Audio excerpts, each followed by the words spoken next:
Hi everyone, Radhe Radhe. So in this video, I'm just going to be talking about a problem, not exactly a solution, but just the understanding the depth of a problem can help us somehow, because we can ask for the grace of God and we can ask God to help us through that problem, even though we don't understand the solution. So I'm just going to talk about this problem and the depth, the teensy bit of depth, further depth that I've understood it with or at. So I've been on this diet. I've been trying to be. I've been on this diet for about, say, 2 or 3 months. I've been on a diet or the other, some diet or the other for many, many years now. Right now, I'm on this diet, which I'm working on, and it's been working. It's been good. It's been giving me results slowly, but it's been giving me results.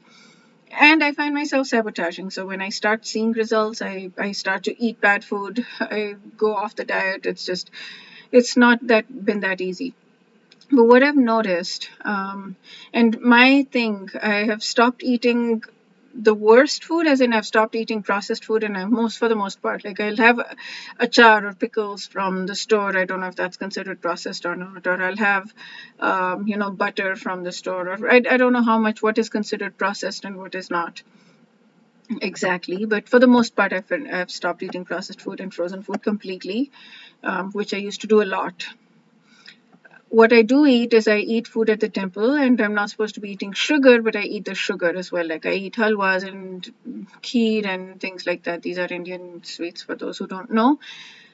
So yeah, I've been eating that stuff. So yesterday, Fridays are the days I go to volunteer in the mornings as well as evenings. Morning I went yesterday for 2.5 hours. Evening I went for 3.5 to 4 hours somewhere. So it's like a long day, and when I work that much, and there is food there, there's prasad there, it's delicious, delicious, like delicious, then I find it difficult to not eat.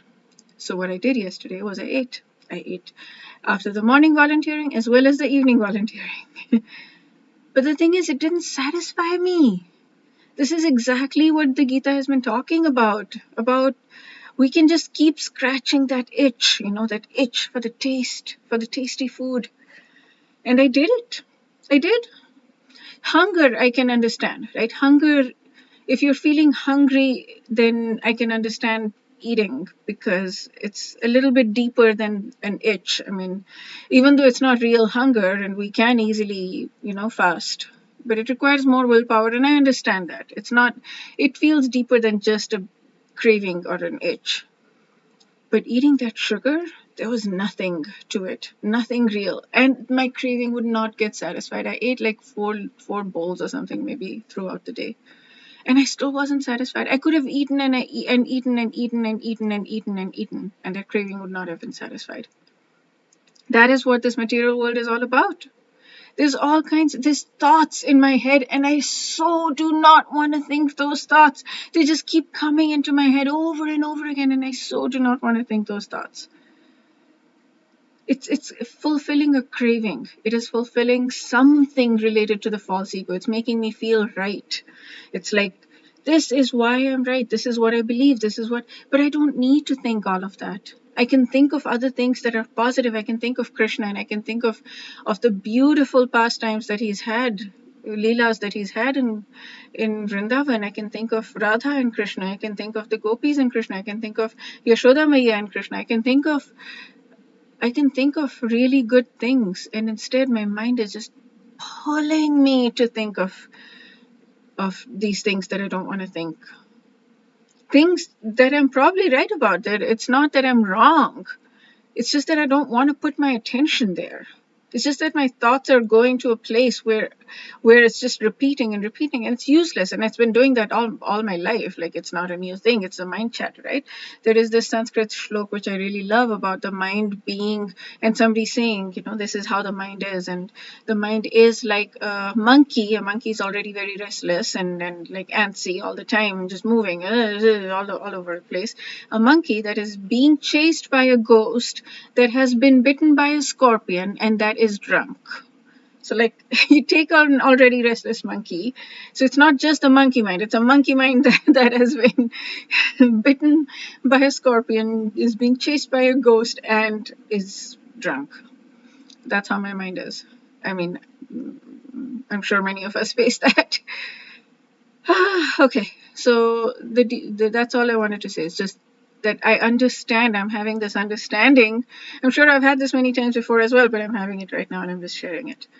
That these material cravings don't fulfill us. So we should put all of our attention into creating spiritual habits. Oh, and then there's a person that I heard, a lecturer called Anand Vrindavan Prabhu. So he had this list of 10 things that we should be doing. So I got to the third, I think, and the third one was, I don't remember the link. I'll have to find the link. I think I'll be able to find it actually. So yeah, the third thing I believe, or fourth thing, something, was that when we're older, we will not be able to do all of these. If so let's say we're preaching, like, or whatever we're doing, we're singing, we're very good at kirtan, we're good at singing, or we're good at preaching, or we're good at whatever book distribution, or we're good at cooking, or we're good at service, or we're good at something, right? When we're older, none of these potentially we are going to be able to do, because we'll be old and we'll not be able to do any of these things. Our minds might go, our physical bodies might go, all kinds of things might go, right? We don't know. What will remain is our taste for chanting. If we learn how to do the chanting Mahamantra, one, Hare Krishna, Krishna Krishna, Hare Hare, Hare Ram, Ram Ram, Hare Hare. If we keep doing it and develop a taste, get to a place where we develop a taste for it, then we will be able to do that when we're older. And that will be the thing that will keep us going until our, leaving this body day. Okay, so yes, material cravings, endless. That itch for money, endless. That itch for power, endless. We're never satisfied. We're never ever satisfied. Ever, no matter what. It's endless. So why not go after something that has the potential to really fulfill us deeply, completely, fully, deeply? I said that already. Fulfill us. Okay, that's it for this video. We'll see you in the next video. Radhe Radhe. Wish you a beautiful day filled with personal growth and spiritual growth.